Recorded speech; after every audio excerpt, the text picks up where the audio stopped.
everybody to the Hot Tag Hooligans Wrestling Podcast Show with myself, Aaron, and Tom. And on this episode, she's a young name really starting to make some waves, especially upstate. It's the one and only Avery Jax. How's it going? Hi, it's going well. How are you? Doing well. Before we get started, happy birthday. Thank you. Thank you. And so that brings me to a question. What's your favorite birthday gift that you ever got? Oh, my favorite birthday. I have to say it's my drum set. My wife got me a drum set for my birthday last year, and I've been banging it every night since. See, I have two kids, and I would never in my life give them a drum set because I just know that would backfire on me. Now, I would probably buy someone else's kids' drum sets as long as it's not within my household. So, with you getting a drum set, that means that you're pretty musically inclined. Have you been playing the drums for a very long time?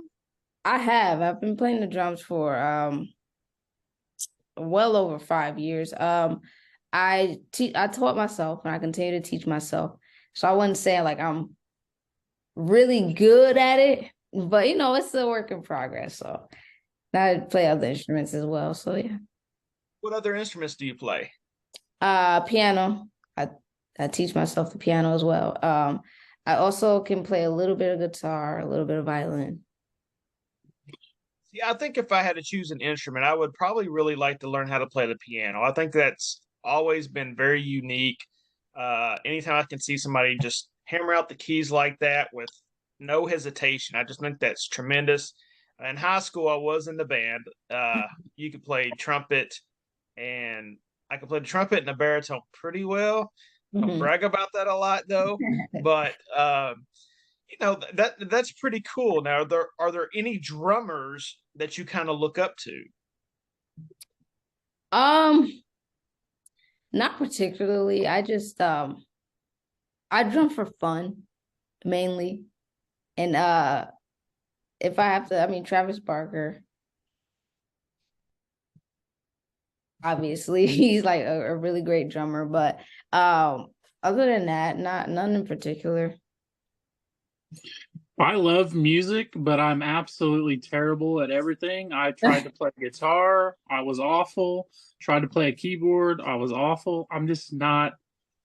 I mad props because anybody that can learn to play multiple instruments, they got something going on.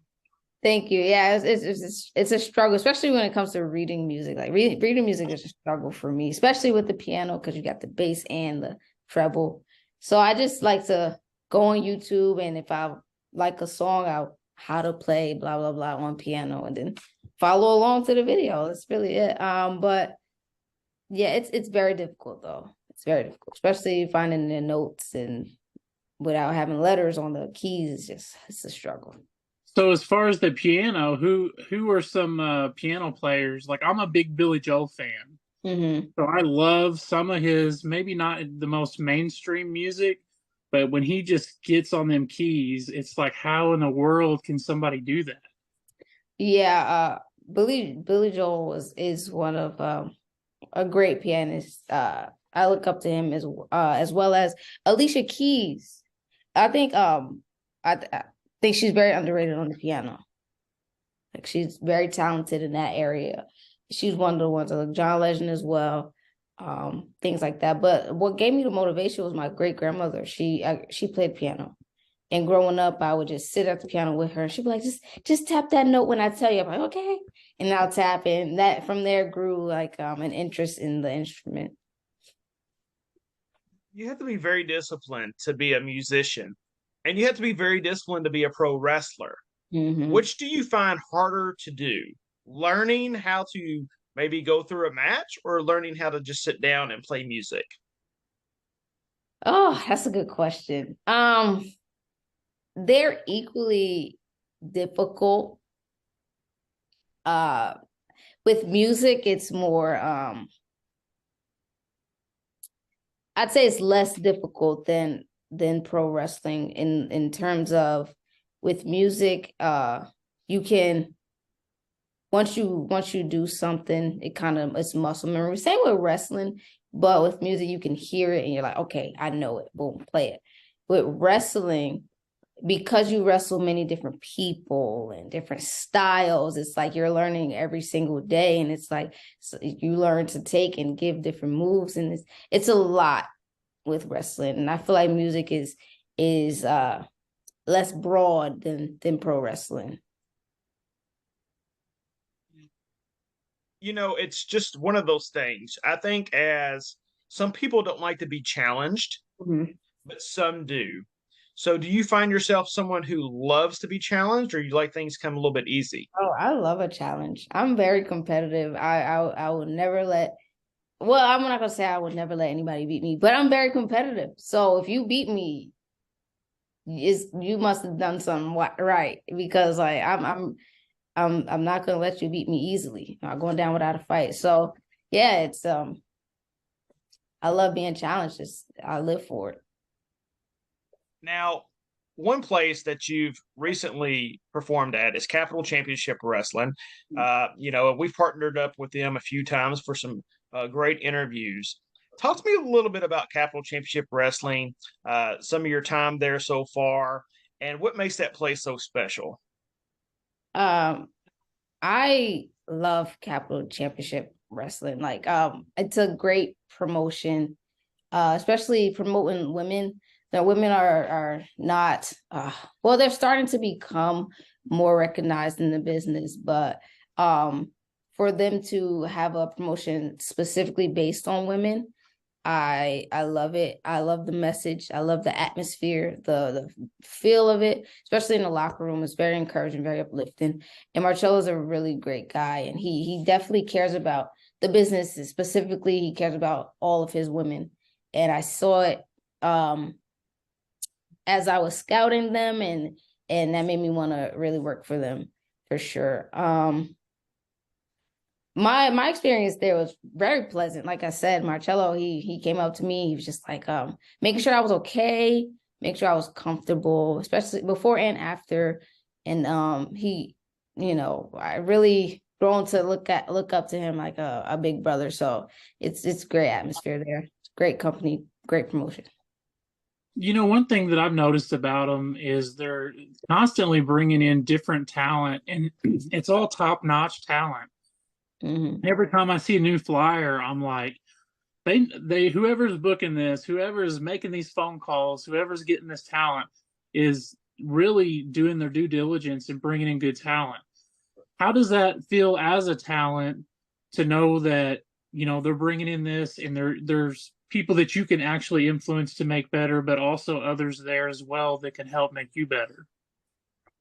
I love it. I love the opportunity to get to work with different people with different experiences, different backgrounds, and different input. I take it and I use it, and it helps me develop myself as a person and as a wrestler.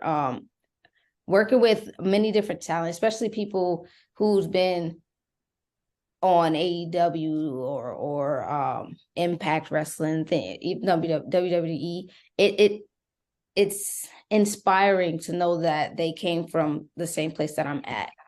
So it shows me that I can actually make it from here and go further in my career. And it's very motivating, very inspirational. So I love that he brings in a whole bunch of various talents from different backgrounds, different upbringings, and we all come together to create a masterpiece. I love it. Of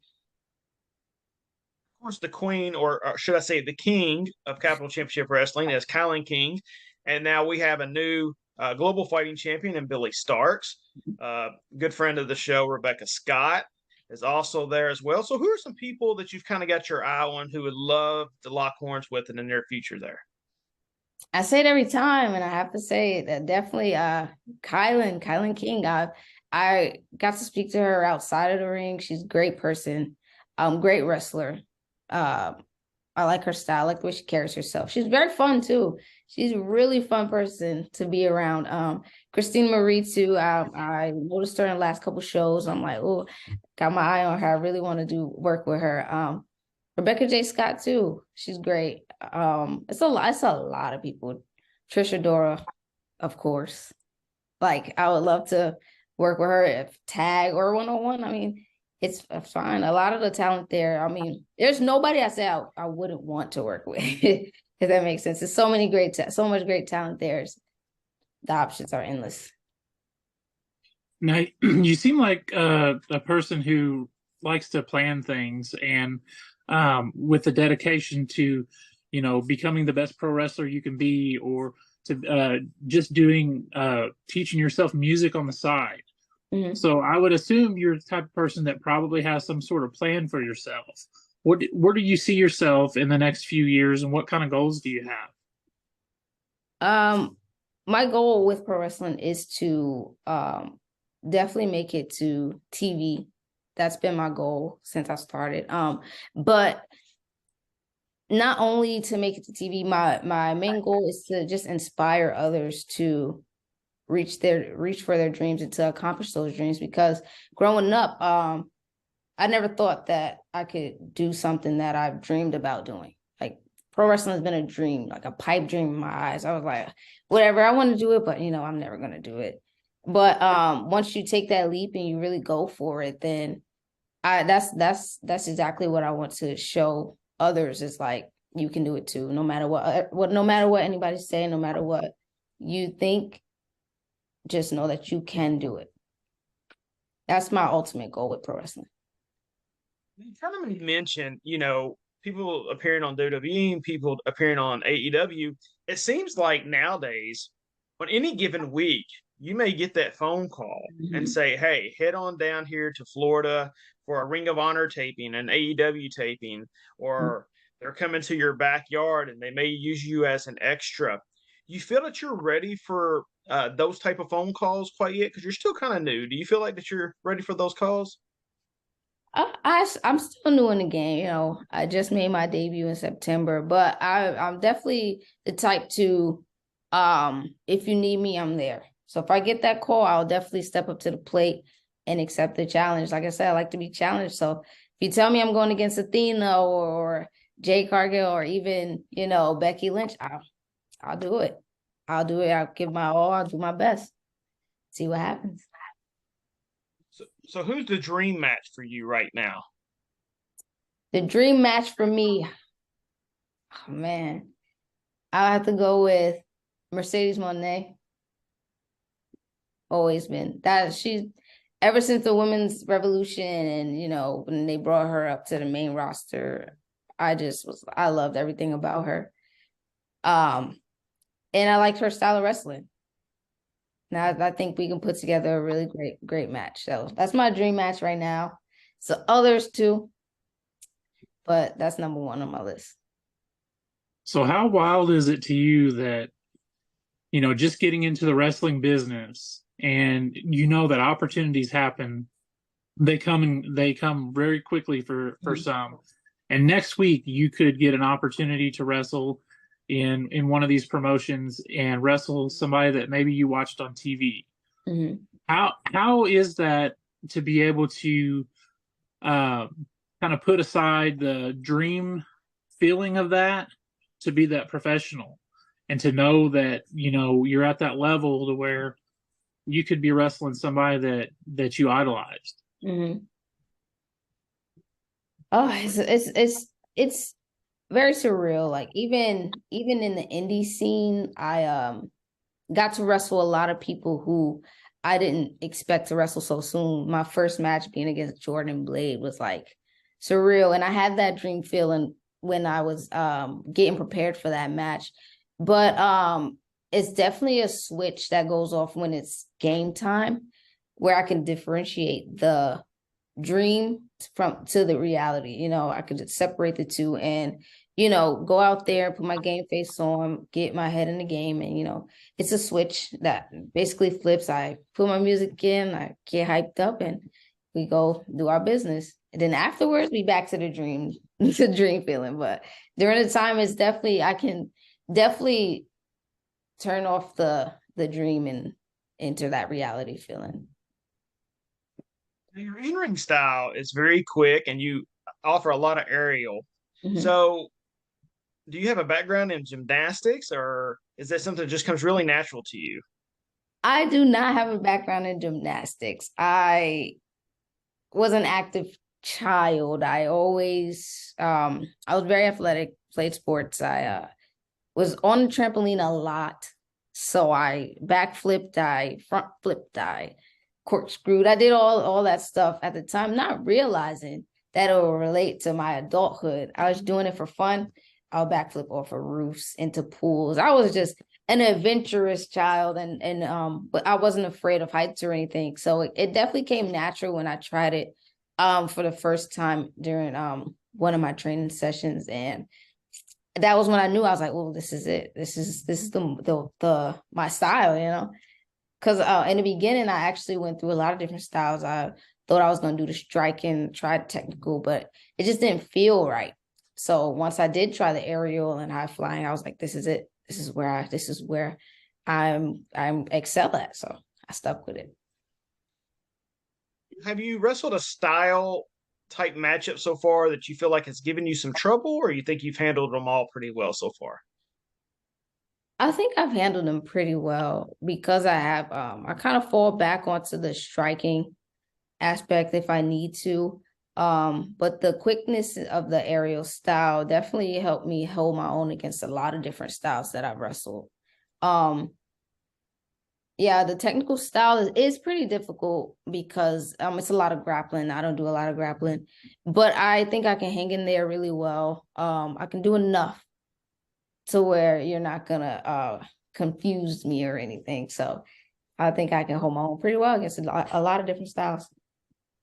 Now, I'm a big fan of gimmick matches when Mhm. the story is right. Is there gimmick matches that you like to do or want to do, or any that you like? I do not want to do that. I haven't really thought much about gimmick matches. I'm definitely not against it if, like you said, the timing and the story is correct. I'll definitely hop on that. But at the moment, I haven't really thought about like a specific gimmick match that I wanted to do or anything like that. DCW ladder match for the world title Mhm. is. Will that sound interesting to you? Oh, that sounds very interesting to me. Like I said, like I'm not against it. If you say, "Hey, I need you to do a TLC match for the like CCW champion," okay, sure. You can put me through whatever you want to put me through, but I'm gonna win that championship, you know. So I'm definitely not against, like I said, but at this point, I haven't thought much about it. But as my career is progressing, I'm starting to open up new avenues and things like that. I'm definitely opening up my mind to different things. You know, one thing, does it seem like a lot of women get a lot of gimmick matches? Mhm. You know, even on the indies, you know, very seldom. If you go to a show, will they be involved in the gimmick match? It seems like more times than not, they like to do the street fight aspect of it. Mhm. Even the WWE, until they started really the Money in the Bank and adding the women, they really stayed away from women ladder matches as well. So, what's your thoughts on that? Do you think there's a reason why they kind of do that?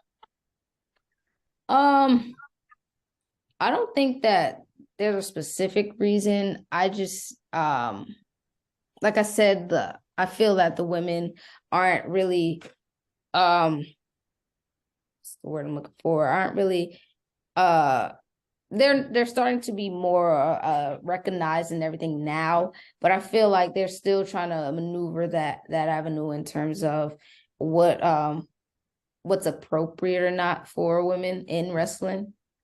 It could be the dangerous aspect of things too, looking at us as women and not as professionals or as wrestlers, things like that. It could be that. I feel I'm leaning more towards that, just from observing and what I see, even at training and everything. So it's definitely that block of like they're women, so we have to go easy or we have to cut back some stuff and alter matches and stuff like that, when in actuality we're professionals just like you, so we can do the gimmick matches, we can go through tables, we can do the ladder matches and things like that. And once we break that, then I'm sure more matches will appear for us.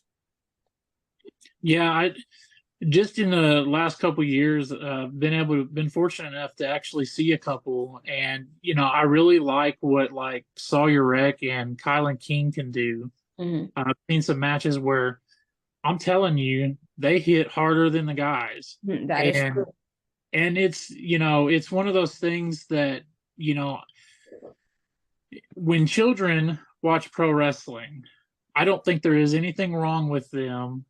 Violence is one thing. You have to decide what's appropriate violence for your child. Everybody has their own prerogative when it comes to that. Mhm. But there's something uplifting about the fact that women don't have to take crap from a man. And when I get to see Sawyer Wreck blasting some male professional wrestler and holding her own, that Mhm. that makes me feel good inside that you know it's not the old ways of male dominance and things like that. And I really think that those are two women right now that are really pushing that envelope at times when given the opportunity. And hopefully we get to see some more things like that if people are willing to have those matches. Yeah, definitely. I agree with you that those two women are doing a lot to show that we can do more and we can hold our own against the men. And it's very inspiring, it's very inspirational. So I think there's going to be a positive shift for women in wrestling coming up in the next couple of years. So I'm looking forward to it. I'm excited. Are you able to keep track with the current products? Current product, what do you mean by that current Like as product? far as like the WWE, are you able to sit down and have the time to watch the current WWE product and AEW products? Yeah, I do. And if not, I'll watch it. I have Peacock, so I stream. Also, uh, I have the TBS for AEW, so I do find time whenever I can to watch TV wrestling. So we're moving into WrestleMania season, and that's why I wanted to ask, and I wanted to get your prediction on uh, the two main women's matches for WrestleMania this year, and trying to get your predictions on who you think is going to win those matchups and why. So on the SmackDown side, we have Charlotte Flair defending her SmackDown title against Rhea Ripley. And Mhm. then on the Raw side, we have Asuka challenging Bianca Belair. So who do you think is going to come out on top in those two matches as far as WrestleMania goes? Starting with SmackDown, I think Rhea Ripley is going to come out on top. She's dominating in the women's division so far. Like we said, she's holding her own against the men. As we were talking about, she's body slamming people, she's doing her thing, and I think that she's going to definitely beat Charlotte for the title. I like Charlotte Flair, I do, but Rhea Ripley, I'm sorry, she's got it right now. And on the Raw side, I love both women. Asuka, great, great, but Bianca Belair, I'm sorry, I have to give it to her. She's just making history right now, and I don't think it's gonna stop. I think she's gonna have it for a long time. Then on the AEW side, I'm curious. I'm going to start asking this question to a lot of the female talents we have. Who finally beats Jade Cargill? If you were booking, who is somebody that you would have finally beat Jade Cargill, if anybody? Whew. That's a tough question. I'm not even sure. I just started getting into AEW, so I'm not even familiar with like all of the women that's on their roster, and they bring in a lot of new people too, from what I noticed. So I can't even. I don't know. Jada's dominant over there right now, and whoever they're gonna bring in to be her, got to be on their A game. I gotta beat her at her own game, to be honest, because she's just so powerful, so dominant over there. I'm definitely trying to get more into AEW. I grew up WWE kid, but being in the business, I definitely am trying to expand and watch different avenues. So again, I'm not familiar with the entire locker room, but I'm sure whoever it is that's gonna take her title is definitely gonna be the best of the best. See, I figured that you would say Mercedes Monet. Oh, You that know, is Yeah, she can come I was kind of thinking if you had one in mind that they would sign her, and perhaps because that would be a great I feud. was And I think that's one thing with Jade that's missing right now is that feud for her. mm-hmm. That is true. She doesn't have to. But now that you mentioned that they can simultaneously Monet, I wasn't even thinking that route. And if I have to give it to someone who's not signed by AEW, I would say it would be Mercedes Monet. You know, she's dominant right now. The move from AEW was the perfect. I mean, the move from WWE was the perfect move for her to excel her career, and I think that she can be the one to take the title from Jade. Definitely do. That's after you take the New Japan title from Mercedes yourself, right? Right, exactly. Yeah, yeah. See, we got it all planned out. We got it all planned out. Your bookings right here. Well, Avery, thank you so much for joining us. Before we let you go, let everyone know where they can find you on social media. If you have any merchandise or anything you want to plug as well anywhere, here's your shot. Sure. You can find me on social media, Instagram at it's Avery Jax, and on Twitter at it's Kira AYE, it's KYRA. Also, if you want to buy any merch, it's on brainbustertees.com/Avery Jax. That's where you can find me. Thank you guys for having me. I'm very appreciative. It was fun. Absolutely, absolutely. For everyone out there, make sure you're doing what you're needing to do so you can go out and watch all the great talent out there perform. It's WrestleMania season, so there are going to be shows all over the place, and I'm talking about some banger shows everywhere possible because everyone likes to put their best foot forward around this time of year. Just make sure you're staying safe and do the right things as you're attending the events. For myself and Tom, thank you all again for all the support as always. Make sure to hit that subscribe button. We got more great shows lined up for you for the rest of the month. For myself, Tom, and Avery, we appreciate y'all joining us, and thank y'all, and have a good evening.